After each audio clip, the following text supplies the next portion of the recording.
everyone, and welcome to Take Two Radio Music. I'm Pam, your host, and joining me today as my special guest co-host is Michael Rakucci from Terrorizing Records. Hello, Michael. Hey, Pam, how are you? I'm good. How are you? You scared me there. I didn't. I thought we lost you. No, I snuck out of the bushes of radio and just popped up onto the scene. No, I'm here. Thank you very much for having me. Excited to be here. You're welcome. You're welcome.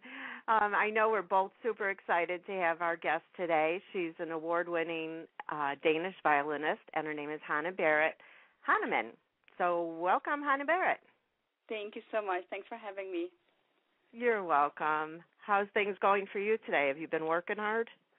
I have been working hard. I've been, keeping up on my scales and everything, and spending some time outside. It's finally becoming summer here in Cleveland. It's taking about, the last 4 weeks, but now I think we're here. So I'm in Chicago, so I know what you mean. Yeah, so it's the same exact thing. Right, there you go. Right. First, we didn't think we were going to get spring, and then we've got spring forever, and I think the last couple of days have been summer, so that's a good thing, considering it's the middle of June. Right, exactly. Actually, it kind of reminds me of the Danish summer. They're pretty cool, and so this is how I grew up, so it's all good. Oh, okay. Yeah. Okay. So you don't get a lot of humidity and real high heat days out there in where you lived. Yeah, it's very cool and dry, and we have a joke where we say that the summer was on a Wednesday. That's like it's that rare sometimes that we have real heat, a couple of days sometimes. So this is pretty much like a regular Danish summer. Good. Well, at least we get to enjoy it when it's a nice day of like 70s. That seems to be the perfect weather. But enough with the weather. I'd like our listeners to get to know a little bit more about you. Some of them may not be familiar with who you are. We could go back a little bit and have you tell our listeners when you knew you wanted to be in music, and who or what inspired you. Well, the thing about when I wanted to be in music really kind of was never there. It was always just I never even thought of whether I was going to music or not. It was just very natural for me, and there wasn't really any choice. You know what I mean? It was one of those things. I started playing when I was 6, and I got professional pretty early on. So by the time I was 20 or 18, 20, I had it was my entire world was playing the violin. At that time, it was just mostly classical. But as time grew on, and I moved to New York, I started doing much more crossover things. Played with rock artists and some jazz artists and stuff like that. So, but at that time, it was just one of those things. I didn't even think that it didn't even occur to me I could go to the university and study something else. Right. So, yeah. And what brought you to the U.S.? Well, it was basically a teacher I wanted to study with. Her name is Sylvia Rosenberg, and I ended up going to Eastman School of Music to study with her. So it was for her. And my intention really was to go back to Europe and live and play. But then I moved to New York, and I had a great time. It was just difficult to kind of change plans once I did that. So one thing led to the other, and I just stayed. How different is New York versus being at home in Europe? Is it really, really super fast-paced, or what compared to it? Much faster pace and many more options, many more, even just within one evening. I mean, sometimes I would just go play one quick gig here, and then I would go uptown and just play another gig there and go downtown again, and I'm from Copenhagen, and, all of Denmark, the entire Denmark is the size of West Virginia, so it's tiny. Oh, it's that small? Yeah, it's very small. And for the size of Copenhagen and the size of Denmark, there's a lot of culture going on, but certainly not like Manhattan, not that compact and that many options. Right. So it was great for me to do that. I did a lot of TV commercials and sessions and movie scores and stuff like that. So it was I had some chances I couldn't have gotten in really any place in Europe that I can think of. Right. Now, you say about the TV shows and the movies and that, which ones did you get to score? Any that were out, at the movie theaters? Well, I don't even know actually anymore how many, so many different scores that I played, And the TV was mostly commercials. I did a bunch of stuff with Shaq O'Neal, and wow. I don't know, a bunch of sports, for Nike and things like that. And it was like a bunch of different things. But often you don't meet the person that you're doing the commercial for. You just go in and pay your part, and then they put it all together, and then you're sitting there watching TV, and all of a sudden, it's like, all right, I remember that. That was me, yeah. So that's how that works. It's a lot of fun, though. I like that. Yeah, I mean, when you're talking about it, just me as a listener, thinking about those commercials and thinking, you don't usually put sports and violin together, but if you think about it, there is all types of music that surrounds those commercials. Yeah. Yeah, there probably is almost every commercial, I would say, has some sort of song or little snippets of music. Sometimes it was just a few minutes, but a few seconds. Hey, but you're on there. That's all that matters. Yeah, that's right. That's how I think.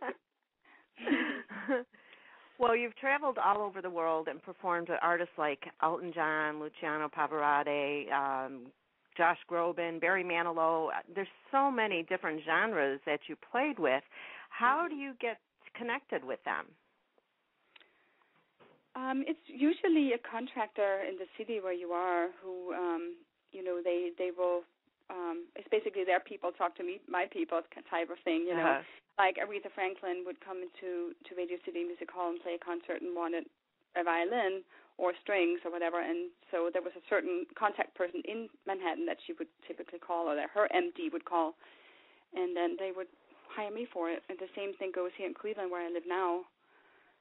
There's a contractor in town who's kind of responsible for celebrities, choices of what they need for a specific concert. So that's usually how it is. And then, if you do a good job, hopefully they'll ask for you back. Oh, right. Yeah. I have no doubt you've been asked back many times. Oh, thank you. Yeah. So that's how that works. It's kind of like a very small circle, the music world here. HanneBerit, what's it like for you, now, and you've played with all of these notable people, but to come to that, up to the ranks of being a musician that plays and starts out and now where you are today, what is the difference between, being, like for you, what is the difference between being in front of a large audience like that and just a more intimate crowd as you're coming up to the ranks? I've always loved, I mean, there are pros and cons of both. I love playing in front of large crowds because you can really feel the atmosphere, the energy in the crowds, but there's something different about playing for an intimate venue where there are not very many people, because you can speak a more intimate language with them. You feel like you can connect with them a little bit more, maybe. Yes, exactly. Do you prepare for that at all? I mean, do you? I mean, and you've been doing this for a while now, performing and everything. I mean, do you prepare for the audience size, or do you kind of just go out there as yourself and just like, this is who I am, and I'm gonna, bring it every single night? Well, both. Cool. But I do definitely mentally prepare for whatever venue I'm going, or whatever, whether I'm playing for.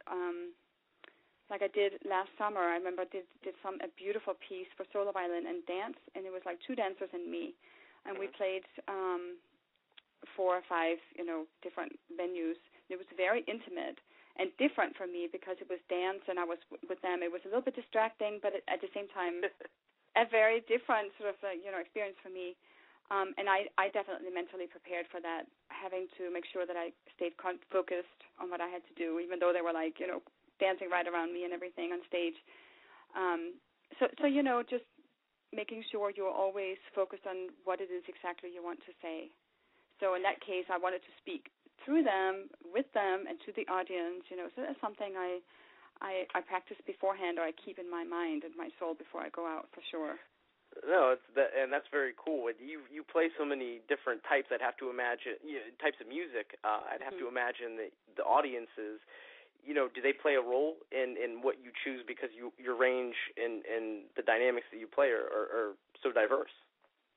I'm sorry, I don't understand. What do you mean if they play? Well, in terms of like all of the different types of music that you play, does it change based on the audience, or do you tailor it because you can play so many different types of music?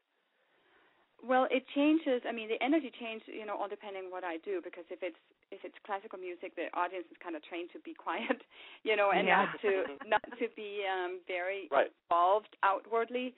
And that's always bothered me in classical music. I think it's a shame, because I feel like I just love when people are allowed to shout out and say how they feel, and Yeah, and that's why I asked, because it's just to me the crowds that you would attract with all of these different types of music. And I know when you're playing, and if you're good, you can make anything sound great, and you are, so you do. But when it comes to the very diverse ranges that you play, I would imagine that the audiences are different. How is that for you? Do you ever feel, and answer this however you're comfortable, but do you feel like you have to hold back ever, or do you just say, hey, whatever, I'm going out there and I'm me and I'm going to do that? No, I don't feel that I have to hold back necessarily, but it all depends on what my role is, because sometimes it's really not all about me, or not at all about me. Sometimes I'm in very supportive roles. If I play with a soloist, another soloist, or and all depending on how my part is written. Like sometimes it's very small what I do, and it's like I said, it's very supportive as opposed to more flamboyant or more about big solo parts. So that is really what dictates how I behave on stage, or how I play it. But I do much prefer to play in venues if I can choose. I mean, I don't really play that much classical anymore. That's quite rare. And I don't miss that stiffness. I really don't. I mean, I've had conductors stop an entire concert hall because somebody was coughing. Oh, you're kidding. Yeah, absolutely. It's happened more than 5 times that I can think of. And it just would make me cringe, because I feel like music is about talking. It's a language. And music is what feelings sound like. So why would we want to say you are not allowed to respond to those, Right. I find it's a misunderstood thing, and I really wonder if it was like that in Mozart's time, for instance, I don't know why it's like it has to be that way now. And I find that because of that, a lot of people are intimidated going to concerts because they think that they have to understand music that's an intellectual thing as opposed to an enjoyment. And well, I definitely listen to it to enjoy it. I don't, break it down piece by piece and try to figure out what's going on. If the music's good, if the lyrics are good, that's all that matters. Mhm. That's the way it should be, exactly. Right. So with so many different genres of music out there, you specialize in hip-hop and pop, and you've recorded with multiple rappers. Now, how did you end up doing those genres? Is that your favorite type of music? Well, not necessarily. I mean, I love hip-hop, but I love every music that has soul, that is played with soul. And but I do think I always knew I wanted to do something different with the violin, and I find that hip hop, is still very unique to use strings, and I just love the mixture between the lyricism of the violin particularly. Oh, I do too. And that sort of like more edgy and heavy beat of hip hop and very groovy beat of hip hop. That's one thing, and the other thing is that I love rap. I think it's a fantastic platform from which to give a great message. It's a great opportunity. It's really like just speaking and giving a speech, and if you have something important to say, hopefully you will use it as a good opportunity to be socially conscious or something else, that say something that matters. And that's who I like to work with, people who are like that, So those two